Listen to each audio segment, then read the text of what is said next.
ನಮಸ್ಕಾರ ಎಲ್ರಿಗೂ, ನಾನು ನಿಮ್ಮ ಅನೂಪ್ ದೇವಯ್ಯ ಪಟ್ರಪಂಡ. ಇವತ್ತು 14th ಫೆಬ್ರವರಿ ಪ್ರೇಮಿಗಳ ದಿನ. ಇವತ್ತೇ ವಿಡಿಯೋ ಮಾಡಿ ಆಗ್ತಾ ಇದ್ದೀನಿ ಅಂತ ತಿಳ್ಕೊಬೇಡಿ, ಜಸ್ಟ್ ಜೋಕ್ ಮಾಡ್ತಾ ಇದ್ದೀನಿ ಅಷ್ಟೇ.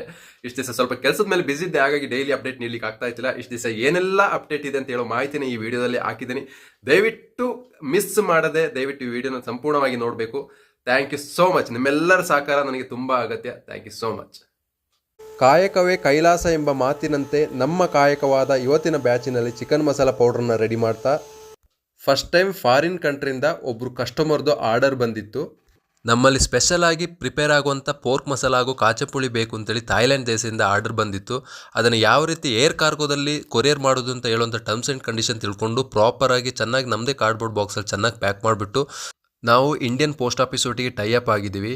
ಅಲ್ಲಿಗೆ ಪ್ಯಾಕಿಂಗ್ ಆಗಿರುವಂಥ ಬಾಕ್ಸ್ನ ತೊಗೊಂಡೋಗಿ ಅಲ್ಲಿ ಕಳಿಸ್ಲಿಕ್ಕೆ ಇರುವಂಥ ಕೊರಿಯರ್ನ ಎಲ್ಲ ಲೀಸ್ಟ್ ಮಾಡಿ ಅಲ್ಲಿ ಏನು ಟರ್ಮ್ಸ್ ಆ್ಯಂಡ್ ಕಂಡೀಷನ್ ಇದೆ, ಬಿಲ್ಲಿಂಗ್ ಆಗಿರ್ಬೋದು, ಪ್ರತಿಯೊಂದು ಮಾಡಿಕೊಂಡು ಈ ಕೊರಿಯರ್ ಥಾಯ್ಲೆಂಡ್ ದೇಶಕ್ಕೆ ಆ ಕಸ್ಟಮರಿಗೆ ತಲುಪಬೇಕು ಅಂತಂದರೆ ಅಟ್ಲೀಸ್ಟ್ 5 ರಿಂದ 6 ದಿವಸ ಆಗುತ್ತೆ. ಆ ಕಸ್ಟಮರ್ಗೆ ಥ್ಯಾಂಕ್ ಯು ಹೇಳಲಿಕ್ಕೆ ಇಷ್ಟಪಡ್ತೀನಿ. ಯಾಕೆಂತಂದರೆ ಫಸ್ಟ್ ಟೈಮ್ ನಮಗೆ ಇಂಟರ್ನ್ಯಾಷನಲ್ ಆರ್ಡರ್ ಹಾಗೂ ಇಂಟರ್ನ್ಯಾಷನಲ್ ನಮ್ಮ ಪ್ರಾಡಕ್ಟು ಕೊರಿಯರ್ ಆಗಿ ಹೋಗ್ತಾ ಇದೆ. ನೀವು ನೋಡ್ತಾ ಇರ್ಬೋದು, ಇಂಡಿಯನ್ ಪೋಸ್ಟ್ ಆಫೀಸಿಂದ ಇಂಟರ್ನ್ಯಾಷನಲ್ ಏರ್ ಪಾರ್ಸಲ್ ಬುಕ್ಕಿಂಗ್ ಆಗಿದೆ ಅಂತ ಮೆಸೇಜ್ ಬಂದಿದೆ. ಹಾಗೆಯೇ 250 ಗ್ರಾಮ್ದು ಹೊಸ ಪ್ಯಾಕಿಂಗ್ ಪೌಚ್ ಕೂಡ ಬಂದಾಗಿದೆ. ಇನ್ನೇನಿದ್ರು ಕಸ್ಟಮರ್ಗೆ ಹೊಸ ಪ್ಯಾಕಿಂಗ್ ಪೌಚಲ್ಲೇ ಎಲ್ಲ ಪೌಡರ್ನ ಪ್ಯಾಕ್ ಮಾಡಿ ಕಳಿಸ್ತೀವಿ. ಈ ವಿಡಿಯೋ ನಿಮಗೆ ನಿಜವಾಗ್ಲೂ ಇಷ್ಟವಾದರೆ ನಮ್ಮ ಸೋಷಿಯಲ್ ಮೀಡಿಯಾದ ಪೇಜ್ಗಳಲ್ಲಿ ಫಾಲೋ ಮಾಡಿ ಆ್ಯಂಡ್ ನಮಗೆ ಸಪೋರ್ಟ್ ಮಾಡಿ. Thank you so much.